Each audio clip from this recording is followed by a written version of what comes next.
Tadikita ton tadikita ton tadikita ton tadikita ton tadikita ton.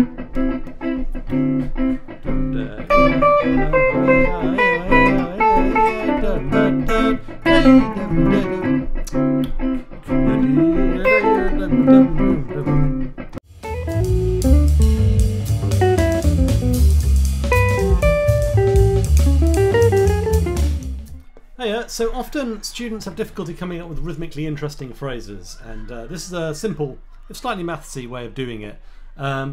Groupings, I think, are a good way of getting inspiration, even though it's quite sort of, I guess, mathematical. By looking into this stuff and then applying it on the guitar, I find that often it kind of opens up more intuitive sources of inspiration. So if you're finding yourself a little bit thinking of phrases are a little bit square and you want to find out ways to inject a little bit more interest and jazz in them, I think this is a good way to go. So let's start off with the simplest grouping, which is 3.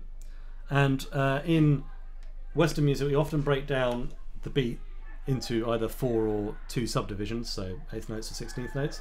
Now, those 16th notes today, I'm going to use a D7 funk vamp, and we're going to play all our examples using mostly the D7 scale, which is, you know, Mixolydian, or dominant if you're a Barry Harris fan. And we're going to go taka-dimmy, taka-dimmy, taka-dimmy, taka-dimmy, da. That's our subdivision. But we're going to group these taka-dimmy sort of 16th notes, 1, 2, 3, 4, 1, 2, 3, 4, 1, 2, 3, 4, 1, 2, 3, 4, 1 and a 2 and a 3 and a 4 and a 1. I'm going to group them into 3. I'll just slow that down a bit. Sorry. Taka-dimmy, taka-dimmy, taka-dimmy, taka-dimmy, da. That's 4 notes each, and we're using the South Indian conical system to subdivide. So we're using taka-dimmy, which is 4, but you could say 1, 2, 3, 4, 1, 2, 3, piccadilly, piccadilly, piccadilly, whatever you like to say for 4 notes, for 16th notes, right? And now we're going to group that 1, 2, 3, 4. Now we've got that feeling. We're going to subdivide that, or we're going to group it into 3. So now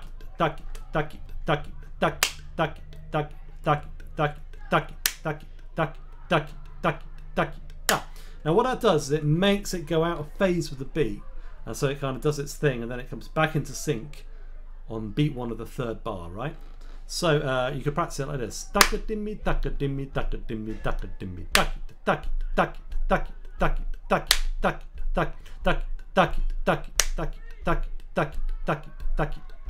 so that's one bar of taka-dimmy, taka-dimmy, taka-dimmy, taka-dimmy, and then taka-dimmy, and so on, right? So the first bar gives you that subdivision, and the other 3 bars give you the grouping, and then it comes back to 1 after the 4th beat. So it kind of works with a 4-beat structure, or a 4-bar structure, should I say.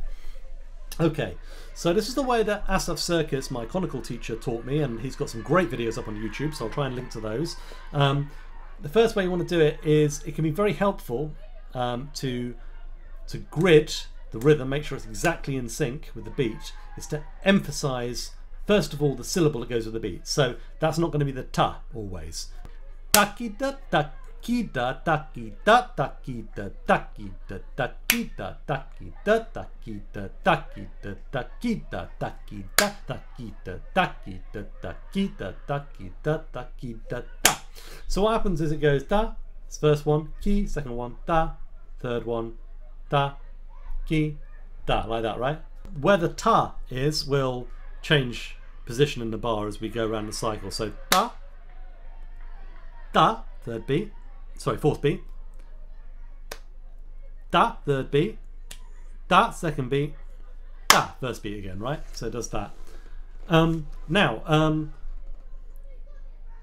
don't have to use the whole cycle, by the way. You can just use a bit of it. So da, takita, taka, takita, takita, taka. It's a trazio rhythm, very common. Takita, takita, taka, takita, takita, taka, takita, ba, ba, ba, ba, da, da. Common in like sort of all kinds of music, from Astor Piazzolla to contemporary pop. Very common rhythm. Also happens in jazz. Ba, da, da, da, da, da, da, boo-dee, da, da. It's a Charleston rhythm. So if you're comping, for instance, bum, bum, bum, bum, da, da, ga, ga. Play that loads. And then another one might be a 2-bar phrase, so takita, takita, takita, takita, taka, taka, boom, which is common drum fill. It's 4 groups of 3 and 2 groups of 2. Right? Might take you a little while to practice these. It's okay. 1 2 1 2 1 2 1 2 bam bam boom. It's good to practice rhythm. It's one of the best things, one of the most underappreciated things that guitarists should do. And then if you want to complete, by the way, your conical exercise, then you can start to accent the tars. So it's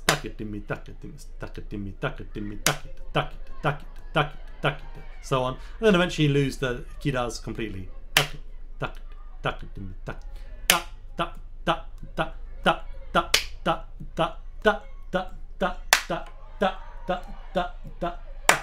And you know where the tars are because you feel them on the different fingers as you go through, because you've done that work. And you can also feel the upbeats, and it just helps you sort of sink the whole thing in and really internalize that rhythm. So that's great. So having done that, we need to think of some things to play on the guitar. So we can use things with 3 notes, obviously. Triads are good, so through the scale. I like these ones.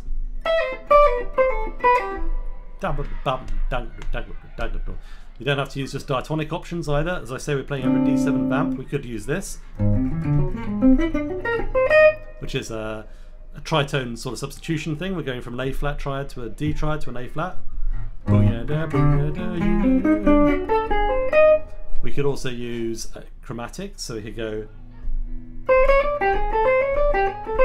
like that, for instance, or there's this Westlick, a little bit more outside that, using the augmented triad through the whole tone scale. Or you could do this, which is enclosures.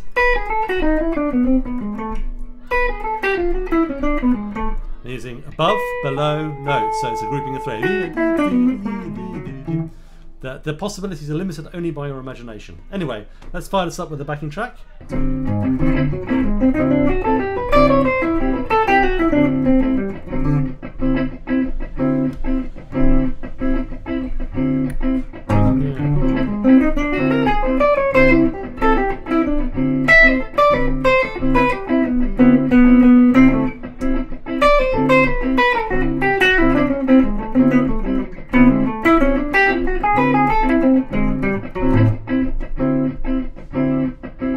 So something like that, basically. It's already starting to come to life. Now, next one is grouping of 5. This comes from, was inspired by Django Reinhardt lick, actually, from 1936. But groupings of 5, I think, are quite well known in jazz. I think Wynton Marsalis mentioned them, for instance, as the best way to swing, or one of the ways he uses to swing. Anyway, the Django lick goes like this. So in terms of what's going on rhythmically, it's a grouping of 5. 1 2 3 4 5. 1 2 3 4 5. 1 2 3 4 5 6 1. Grouping of 6 followed by a note on the 1. So 1 2 3 4 5. 1 2 3 4 5. 1 2 1 2 3 4 1. You can count this in conical by going ta di gita ton ta di gita ton ta ka dimmi ta 2 da di ba ba da boom. Pretty hip rhythm, actually. Now harmonically, what's going on is basically C sharp 7 to like a side slip into D7, and then there's F sharp 7, which is interesting. It resolves to a D. So actually I could play this over the vamp.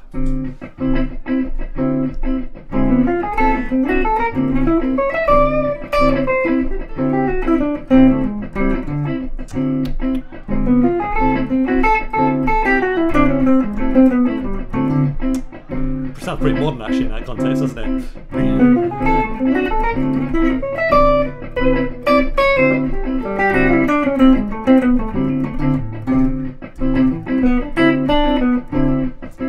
So on. So already it's starting to give me a bit of inspiration there. So the F sharp 7 and the C sharp 7 sound interestingly sort of outside against it, but it all sort of works. What other things can we do with 5 notes in? Well, there's 5-note arpeggios, such as 9th arpeggios,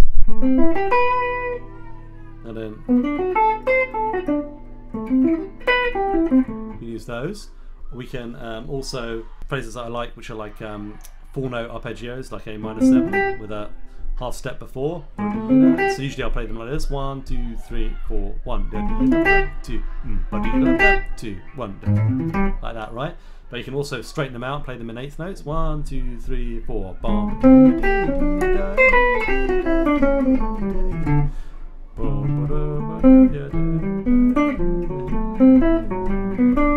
Oh, there's another great 3, before I forget, another great 3 pattern, which is from Barry Harris. It's our third, but with the semitone below.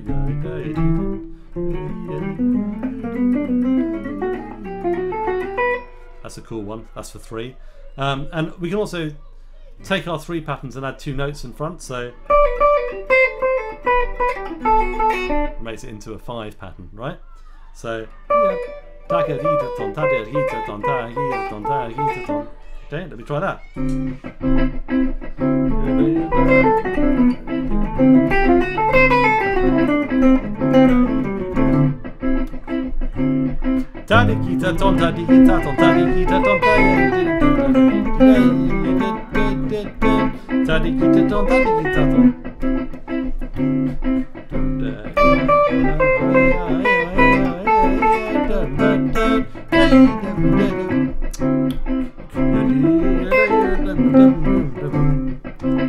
Pretty cool, huh?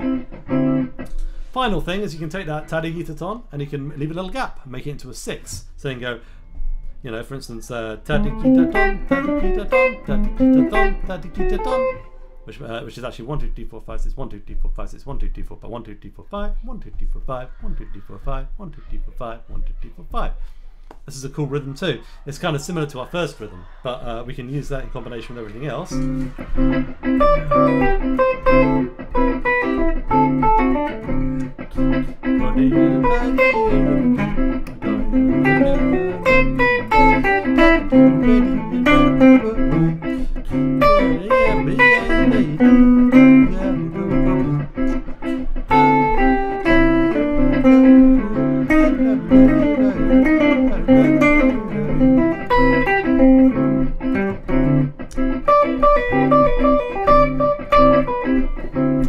Anyway, I hope you enjoyed that.